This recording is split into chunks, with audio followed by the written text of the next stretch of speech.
हनुमान् श्रीपदो वायुपुत्रो रुद्रो नघोजरः अमृत्यवीरवीरश्च ग्रामवासो जनाश्रयः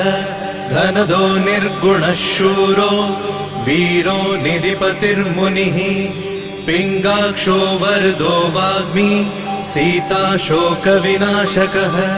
शिवः शर्वत्परो व्यक्तो व्यक्तो धराधरः पिङ्गकेशः पिङ्गरोमा श्रुतिगम्यः सनातनः अनादिर्भगवान् देवो विश्वहेतुर्जनाश्रयः आरोग्यकर्ता विश्वेशो विश्वनाथो हरीश्वरः भर्गो रामो रामभक्तः कल्याणप्रकृतिस्थिरः विश्वम्भरो विश्वमूर्तिर्विश्वरूपो